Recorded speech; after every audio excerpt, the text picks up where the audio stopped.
Magandang gabi mga ka-OFW. Nandito ako sa labas ngayon kasi nag-aantay ako ng bus. Ito yung mga gamit ko mga ka-OFW. Kasi pupunta ako ng Japan sa may Hokkaido.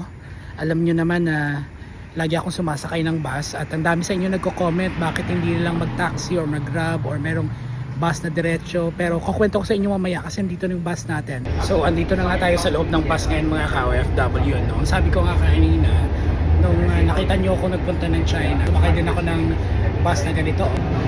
Ang dami sa inyo parang nahirapan sa ginawa ko.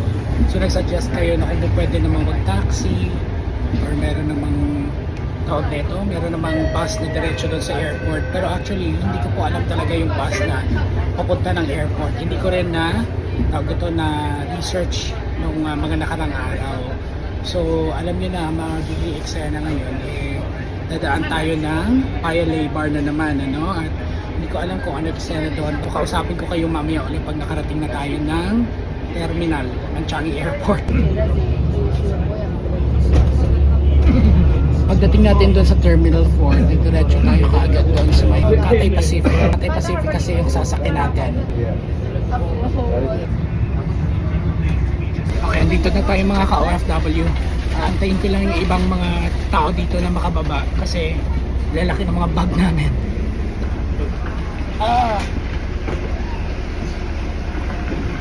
Wow. Thank you.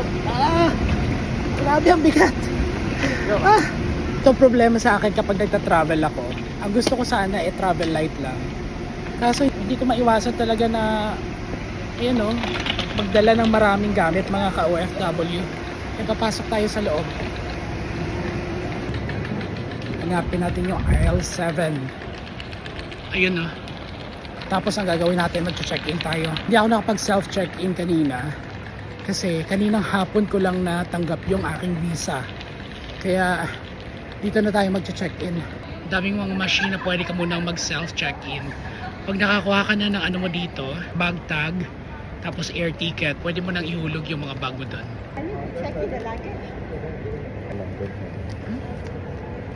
Which one you took? This is your receipt. Okay. The rest are for the baggage department. Okay, sir. Okay, thank you sir. Thank you, sir. Susunod mga ka-OFW, pwede na tayong mag-bag drop.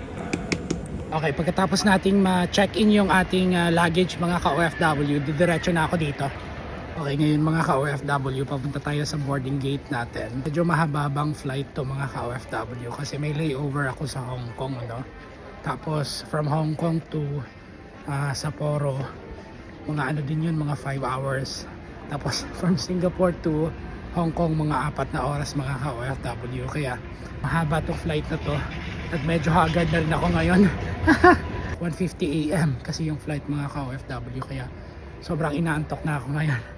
So siguro ang gagawin ko na lang mamaya sa airplane kasi gabi naman, wala tayong makikitang view ng mga ulap mamaya. So matutulog ako, try kong matulog mga ka-OFW. Paboard na kami mga ka-OFW. In fairness dito sa Cathay Pacific, on time sila. Totoo yan, talagang inaantok na ako ngayon. Kasi anong oras na, mag 1:30 na, baka pala kami aalis. May nakita pa pala akong yung follower natin si Maki, nagtatrabaho siya sa Denata. Oo. So shoutout sa iyo Maki, nanonood daw siya ng mga vlog natin, nakakatuwa naman. Ito na mga ka-OFW, papasok na tayo.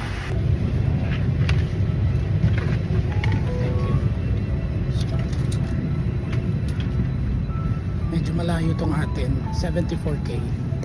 Ay, 74K. Is actually the other side? The other side? Yes. Your colleague told me to. Right here. I'm so sorry. Sorry.